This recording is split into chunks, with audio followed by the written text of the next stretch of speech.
Hi viewers, welcome to our channel. ప్రస్తుతం మనతో పాటు ఇమ్మంది రామారావు గారు సీనియర్ జర్నలిస్ట్ ఉన్నారు. వారితో ఒకసారి మాట్లాడదాం. సార్ నమస్కారం. సార్ నమస్తే బాబు.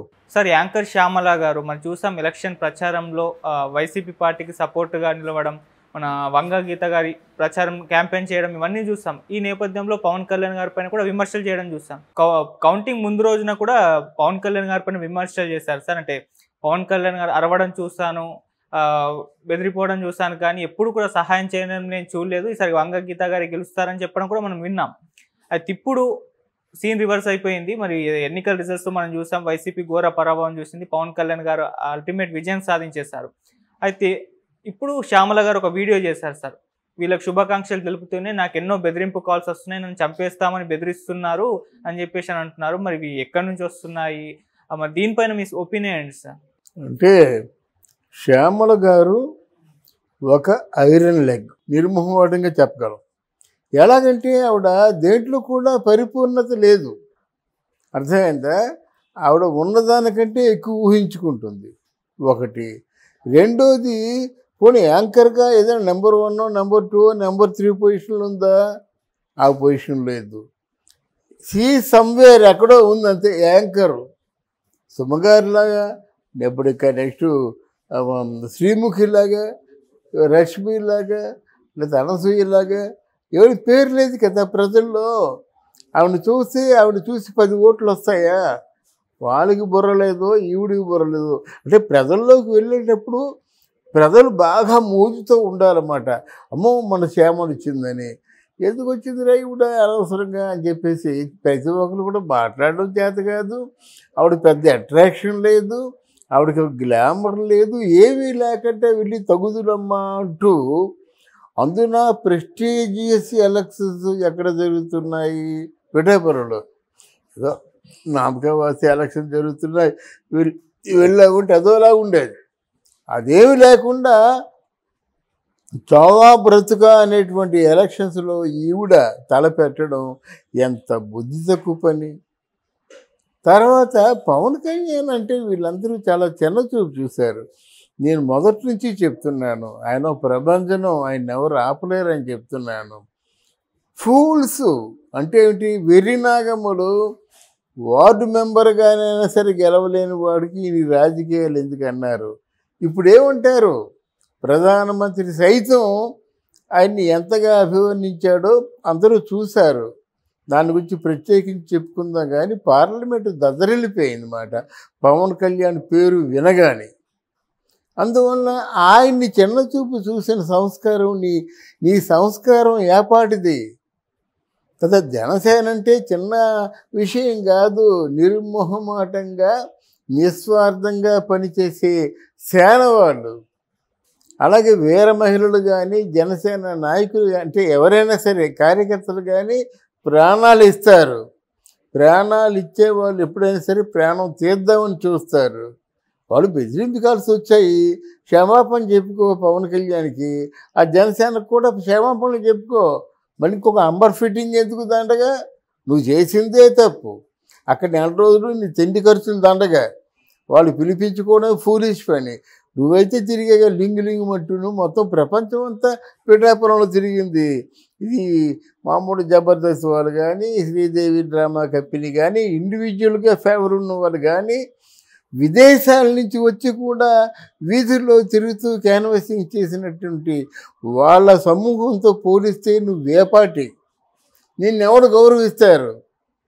అందుకని ఇప్పుడు ఇట్లాంటి మామూలుగా దీన్నేమో సన్నాయి నొక్కులు నొక్కకుండా స్ట్రెయిట్గా నేను ప్రచారంలోకి రావడం, రాజకీయాలు మాట్లాడడం నా వల్ల పొరపాటు అయిపోయింది, నన్ను జన సైనికులు క్షమించాలి.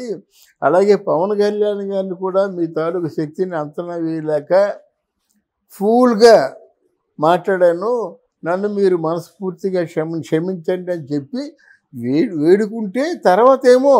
ఇప్పుడు పవన్ కళ్యాణ్ మన జగన్మోహన్ రెడ్డి ఏం చెప్పాడు? మా వాళ్ళందరికీ నేనంటే చాలా అభిమానం, వాళ్ళకి బీపీ వచ్చింది, మరి వాళ్ళు నేను ఎలా కంట్రోల్ చేయగలను అని చెప్పాడు. అలాగే జన సైనికులకు కూడా పవన్ కళ్యాణ్ అంటే ప్రాణం, వాళ్ళు బీపీ వచ్చి ఏమైనా చేస్తే నువ్వే బాధ్యత, ఏం చేస్తావు? ఓ మాట అనేసి ఓ తప్పుడు మాట అనేసిన తర్వాత వాళ్ళు బీపీ వచ్చింది. జరగబోయేది ఆలోచించుకోండి. అప్పుడు మీకు తెలీదా ఇలా దారుణంగా విమర్శించినా, దారుణంగా తిట్టినా తగిన శాస్తి ఉంటుందని చెప్పేసి. అనుభవించు. చేసుకున్న వాళ్ళకి చేసుకున్నంత.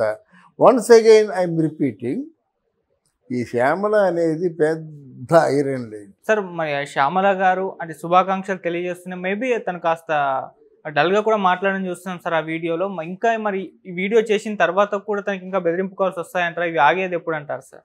బెదిరింపు కాల్స్ వస్తాయండి. వ్యక్తిగతంగా చాలామంది హర్ట్ అయ్యారు. అసలు నాకే చెప్దాం అనిపించింది. ఇట్లాంటి వాళ్ళ గురించి చెప్పి మన ఛానల్ పరువు ఎందుకని ఊరుకున్నాను. కానీ ఏమిటంటే ఆ మనిషి మనస్తత్వం. ఆవిడ మీద వాళ్ళ మొగుడు మీద ఎన్నో కేసులు ఉన్నాయి. అంతర్గతంగా మీ లింక్ ఏమిటో అందరికీ తెలుసు. మీ లింక్ ఏమిటంటే ఆవిడెవడో 1 కోటో 2 కోట్లో మోసం చేసినట్టయితే ఆ కేసుల్లోంచి బయటపడతానన్న ఉద్దేశంతోనూ ఎవరో కాంగ్రెస్ నాయకులు పిలిస్తే తగుదునమ్మా అంటూ పరిగెత్తింది. మరి శిక్ష తప్పదు కదా. ఇప్పుడు 2 కోట్లు ప్రజల సొమ్ము దోపిడీ చేశారంటే వాళ్ళు శిక్ష లేకుండా ఉండమంటారా? 2 కోట్లు సంపాదించాలంటే నువ్వు ఎంకరేజ్ చేసి ఎన్నాళ్ళు సంపాదిస్తావు? నీకు ఇచ్చే 2-3 వేలకి నువ్వు ఎన్ని రోజుల్లో సంపాదించగలుగుతావు? అది ఆలోచించుకోవాలి. ఆలోచించుకొని అంటే పరిస్థితుల్ని మనం బేరీజ్ వేయలేమండి. ఎప్పటికి ఎలా ఉంటుందో తెలియదు. మరి తెలియకే కదా మరి వైఎస్ఆర్సీపీ వాళ్ళేమో తలలు పగలగొట్టినా, గొంతు కోసేసినా, చేతులు విరగొట్టినా, చేతులు నరికేసినా, నామినేషన్ వేస్తుంటే చేతులు నరికేశారు, మనుషుల్ని కాల్చేస్తున్నా. అప్పుడు మీకు తెలియదు ఈ బాధ. నువ్వు మాట ఏదో అన్నారని బాధపడుతున్నావు. వాళ్ళకి ప్రాణాలే పోయినాయి, మండిపోయారు, కాలిపోయారు, పిచ్చిపాడు అనిపించుకున్నారు. మరి ఒక్కసారి వాళ్ళ వైపు కూడా ఆలోచించి నువ్వు కంప్లైంట్. అందువలన అసలు ముఖ్య భూమిక మన పవన్ కళ్యాణ్ వహిస్తాడు. ఆయన పవన్ కళ్యాణ్ ముఖ్య భూమిక వహిస్తాడు కాబట్టే మోదీ వస్తున్నాడు. మోదీ కాదు, దేశంలో ప్రముఖ రాజకీయ నాయకులు అందరూ వస్తున్నారు. అమరావతి చూడండి ఒక్కసారి గగ్గోలు పెట్టేస్తుంది అన్నమాట. మామూలు కాదు. అయితే ఈ ఎలక్షన్లో మాత్రం చెప్పా కదా, hero of this season is only Pawan Kalyan. ఎక్కడ ఎవరు పవన్ కళ్యాణ్ గురించి మాట్లాడినా చప్పట్ల వర్షం కురుస్తుంది. అవును సార్. పవన్ కళ్యాణ్ ఇష్ట ప్రకారంగా మంత్రులు నిర్ణయించాలి. కొంతమందిని నిర్ణయించారు. వాళ్ళు ఏంటంటే జనసేన నుంచి మన వీడియోలు బాగా ఫాలో అవుతున్నారు, అందుకే రెస్పాండ్ అవుతున్నారు. అంటే పవన్ కళ్యాణ్కి హోమ్ ఇవ్వాలి, ఇవన్నీ రెస్పాండ్ అవుతున్నారు. అంటే ఇక్కడ ఏంటంటే మనం చెప్పాము, ఇంకోసారి చెప్తున్నాను. జనసేనలో ఉన్నవాళ్ళు 14 సంవత్సరాలుగా ఉన్నారు. జనసేనకి సేవలు అందించిన వాళ్ళకి, జనసేనకి సహాయపడిన వాళ్ళకి మంత్రివర్గంలో మంచి చోటు ఇవ్వాలి. అవును. అంటే వాళ్ళకి ఇవ్వద్దని కాదు, టీడీపీ ఇచ్చుకోండి. జనసేనలో ఉన్నవారు మాత్రం మంత్రివర్గాన్ని ఇవ్వాలి. ఇది ఎలాగా చిన్న క్లుప్తంగా ఉన్న మంత్రులను పెట్టుకోడు. 15-20 మన తెలంగాణ లాగా. అక్కడ మన ఆంధ్ర వాళ్ళకి అలవాటే కనీసం 30 మందిని పెడతాడు. మా ముఖ్యమంత్రి అంజయ్ గారు అయితే 60 మంది మంత్రులు పెట్టాడు. అది ఎయిర్ బస్ మంత్రివర్గం అనేవాళ్ళు. అలాగా ఈ మంత్రివర్గంలో మంచిగా ఇస్తూ ఎవరైతే ప్రజలకు సేవ చేస్తారో వాళ్ళు కూడా నామినేటెడ్ పోస్టుల్లో వేస్తూ అంటే మరింత విశ్వాసం కలుగుతుంది అన్నమాట. ఎవరెవరికి ఏ వాగ్దానాలు చేశారో అవన్నీ అంటే రుజువు చేస్తూ ప్రధానరంజకంగా పరిపాలన సాగించాలని మన కోరిక. Thank you so much. Thank you very much.